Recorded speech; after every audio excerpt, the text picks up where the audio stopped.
Hey there, my name's Nicole Young. In this tutorial, I'm going to show you how you can really make your foregrounds pop and kind of bring those foreground elements closer to the front of the scene.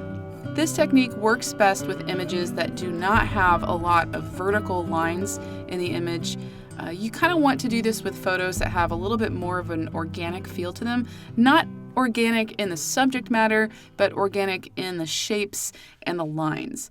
Landscapes work really well.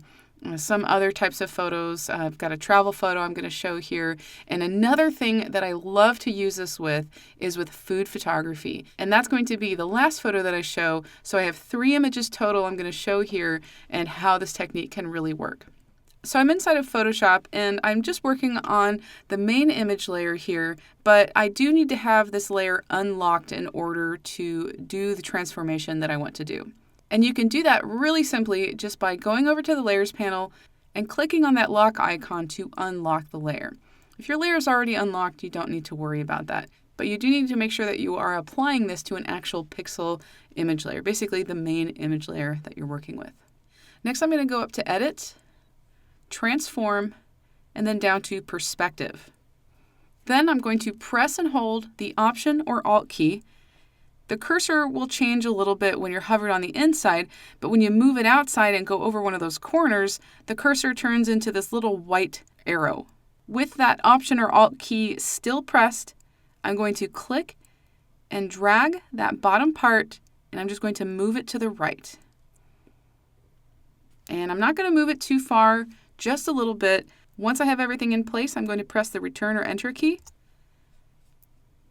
And it was a very subtle change that happened, but let me toggle back and forth to the before and after so you can kind of see the difference.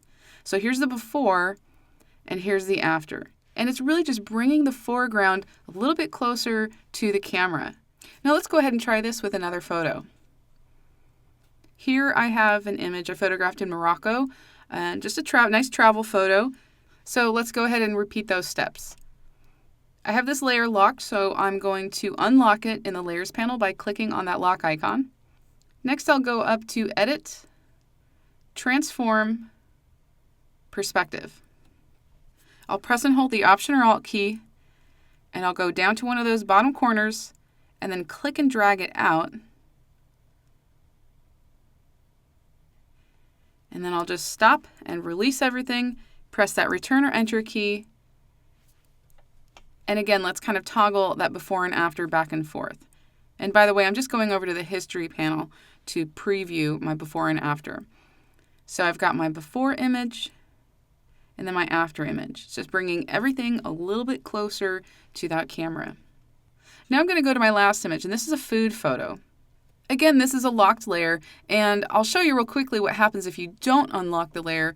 If you were to go up to Edit, Transform is grayed out, so you won't actually be able to access that perspective transform. So you'll know if you get to this that you need to make some change over in your Layers panel, and it's probably that your layer is locked.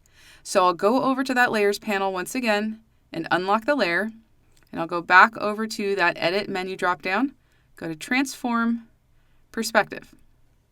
I'm going to press and hold that Option or Alt key, go down to one of those corners, and then drag it out. And then this is probably one of my favorite kind of before and after results. When photographing food at this angle, it really brings that image forward. And let me go ahead and toggle that before and after so you can see what's happening. For this specific photo, it's definitely less of a subtle change when you're previewing that before and after. But it's making such a big difference in the quality of that image. So I hope you enjoyed this Photoshop tip. Please be sure to subscribe to my channel if you'd like to see more just like it.